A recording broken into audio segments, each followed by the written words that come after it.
morning, Jenny. Murray called. Uh-oh, what's happening?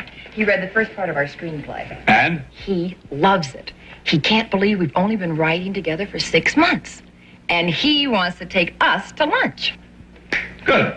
Want some coffee? Please. Okay. Let me see. Cream and no. You take it black. You know, I've been looking at the novel, and the last part of the second chapter just doesn't work. I know. I'm not comfortable with it either. He just shouldn't have that car accident so soon. Yeah, it's so final. I've got an idea. What? Well, it's a beginning. It's what it is. Let me use the desk. Here's what happens. He comes back from lunch, and he buzzes his secretary. Bzz. Okay, I'm ready. Miss LeBlanc, would you step into my office for a moment? I'll be in a minute, sir. That's good, Keith. That's good.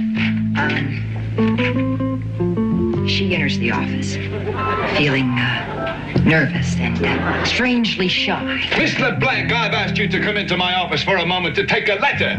Miss LeBlanc, he says, I've asked you to come into my office for a moment to take a letter. To Mr. Marvin Harrington. To Mr. Marvin Harrington. She suddenly feels a surge of emotion sweep over her body. Something close to love, but more stimulating.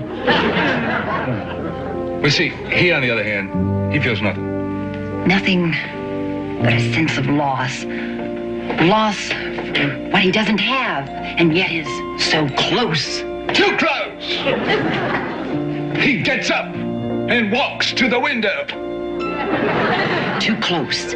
Not to touch. Not to love. He stares out the window. Thinking of his life. His eyes, glassy, expressionless. What's he see out there? Rain. Oh, I like that. I like that. And he looks at her. Darling! He says, I wanted to tell you this for a long time. He continues. I love you! He whispers. I love you. No, you mustn't say that. She says to herself. I know you don't want me to say that, but I must say that. He says that. He says, I love you. He reiterates. I love you. He says for the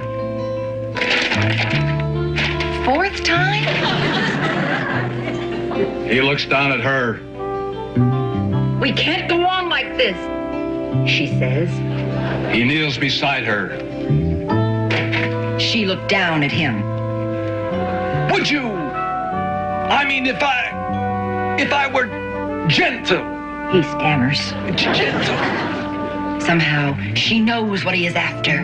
Yeah. No, she said with dignity, I wouldn't. That hurts, he says, as he gets up and slowly begins to stagger a few unsteady feet away. Oh. Her arms involuntarily reach out towards him, hungry and lovingly. He turns towards her with a great burst of energy and says, I must have you. No. Keith, what if he picks her up and throws her across the room onto the couch? Yeah, that's not bad. Burning with violent passion, he picks her up and throws her across the living room and onto the couch. Floor. Well. She sees him above her. Somehow he looks taller. Is it still no? Touch me. And then her voice begs. He smiles with pleasure at her body. So soft. So throbbing. So... there. Want a drink? Yeah, sure. Hey, that's good. You want a drink? You want it? Do you want a drink? Do you want a drink? She asked nervously as she crossed to the bar. Yeah. wanting every fiber of his body. So precious to her now. His body, so precious to her now. She hands him the drink. He drinks. She sips. The alcohol accentuates that incredible feeling. To us, darling, she says, proposing a toast to their love. To us. No. That doesn't work. It's unbelievable. What do you mean it's unbelievable? People don't talk like that. It's just too much. What's so odd about a man and a woman falling in love? Look, a man and a woman work together for 6 months. Day in, day out, without the slightest glimmer of sexual attraction. And then all of a sudden, one day, out of the blue, he falls in love with her in one moment? Oh, no way. No way. Do you know how a woman feels working with someone for 6 months, falling in love with them more every day and never expressing it?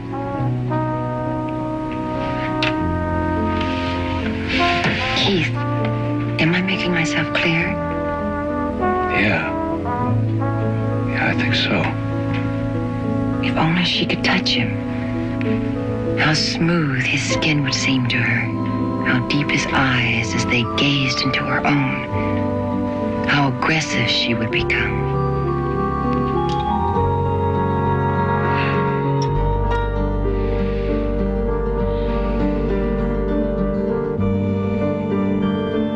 Oh, Jenny.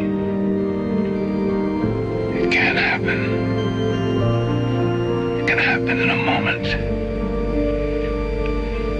So write it down. She casually walked away as the rain poured softly down, and they both knew deep inside